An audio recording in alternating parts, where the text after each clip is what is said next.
Hi, this is Eternal King bringing you another deck tech today. I want to talk about the new meta ramp list that popped up. So traditionally I've been very critical of the ramp lists that I've seen pop up in Eternal. I thought that they were very poor and that they were underperforming given the number of tools available in a ramp shell that have been kind of printed and developed with new expansions.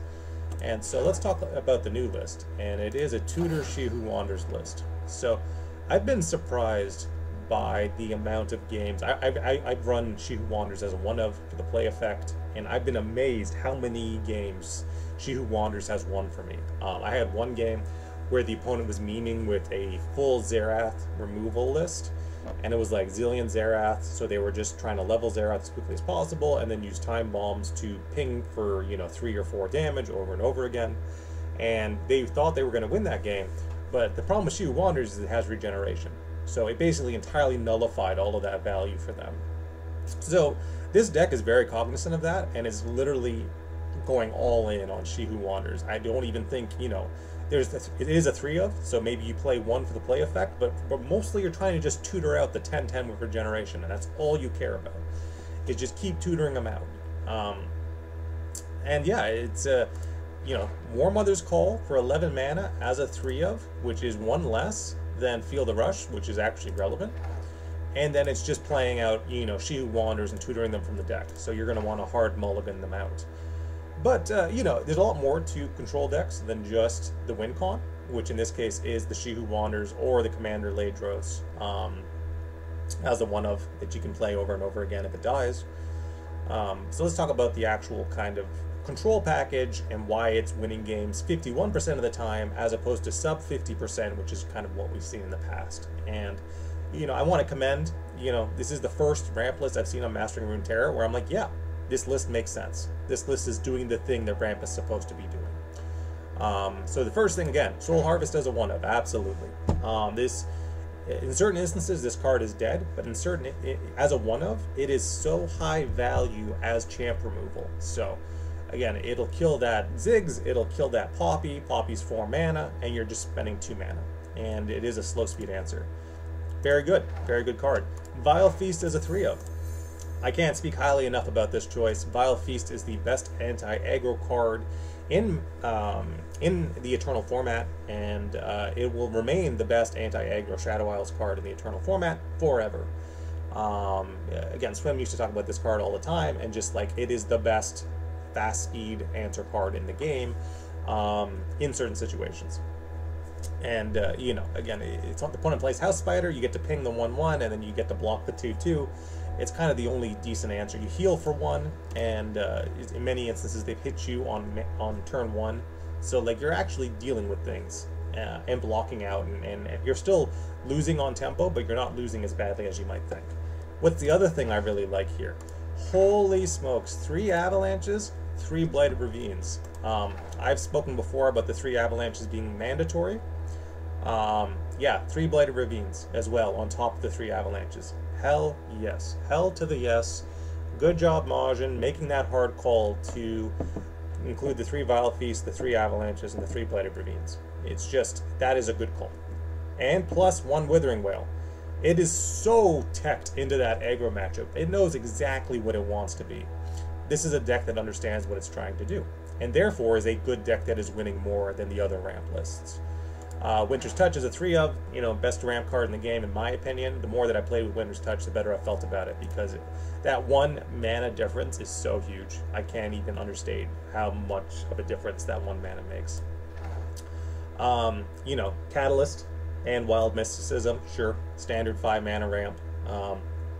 If you're not running the new 3 mana ramp cards, the 2/3 or the 3 mana cycle, then you have to be on Catalyst. That's kind of how it goes. And then, yeah, the Wild Mysticism is always a good value card just to chump out and ramp at the same time. So a lot of stall here. This is all stall. I want you to kind of see that this is all stall, and then 9 ramp cards. Good stuff. Trundle, Frostbite for those kind of matchups where you need the Frostbite. Very little Frostbite in this list, just the 1. Harsh Winds for the big value counter. Hard removal, yes.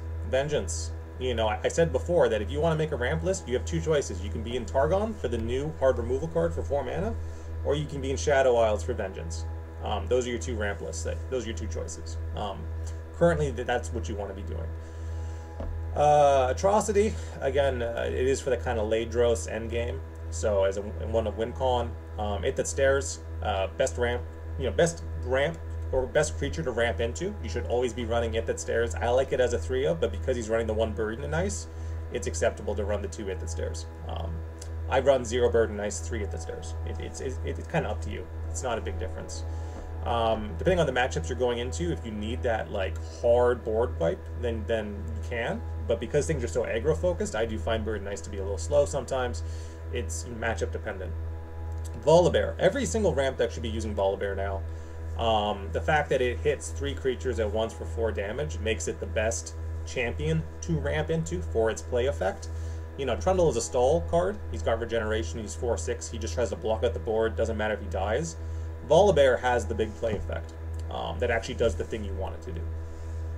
And then finally you have your kind of win con, which is your Warm Mothers and your tutoring out She Who Wanders, which is why the creature, there's so few creatures in this deck, followers that is.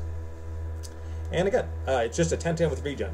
And you're going to try to, over the course of 2 turns, get 2 of them on board, plus maybe your 10/10 Volibear or whatever, and just keep tutoring them out. And once you have 3 on board, well, now you can just block out infinitely with regeneration, and your opponent's probably, not running a Ruination or something, which would be the only way to answer this, or run a Burden Ice at the stairs, that sort of thing. So I like this deck. This is a deck that knows what it's doing. If you're not going for the hard champion levels, like again, Trundle's not a champion that you care if it levels. It's nice if it happens, but really it's a stall card. Volibear, there's enough damage effects here between the pings and the board clears that Volibear will level, and Volibear is very good leveled because he gives all your She Who Wanders Overwhelm, which is exceptionally powerful. So this is the first ramp list I've seen in Eternal that I like. It is performing roughly 3% better than the other ramp lists, so it's good. It's good. Give it a shot. I'm not going to play it because, again, I don't like to play decks that are quite as one-dimensional as this. Like, this entire deck is just stall and ramp, and then tutor She Who Wanders. And so it's actually a combo deck. It's a combo ramp deck, and I prefer to just play straight ramp. I like to play my Volibear and level them. I like to play my A-Soul and level A-Soul and then draw cards. And it's more fun to play A-Soul because it's more dynamic. But basically, we're replacing A-Soul with the 3 of She Who Wanders and just tutoring that out for 1 mana less than you're getting with the your typical Feel the Rush, basically. So you care less about kind of going off with the A-Soul and getting card value that way, and it's more just slapping those She Who Wanders with regeneration 3 times over the course of 3 turns to win the game. And then once you've successfully chumped out the board with 3 She Who Wanders, or like basically built your wall of regen, your 10/10 regen, you can go for your Ladros WinCon. It's a good deck. Good deck. Give it a shot. First ramp list I've seen I've liked out of sort of the Mastering Runeterra pro player scene. Because again, it's making those hard calls. It's making the Vile Feast hard call, the Avalanche hard call, the Blighted Ravine hard call, Withering Whale, only 1 Frostbite. Again, that's a deck that knows what it's doing when it's saying, I only need the 1 Frostbite because nobody's running burst damage right now. And then the Vengeance hard removal and things like that. So all that's really good. We'll call this combo ramp. Meta combo ramp. And I think it's good. Traditionally, pro players have not been great at building decks for the Eternal format, specifically decks other than aggro and Nora decks and things like that. But this is right. This is good. Whoever came up with this list deserves a pat on the back. All right, this is Eternal King signing out.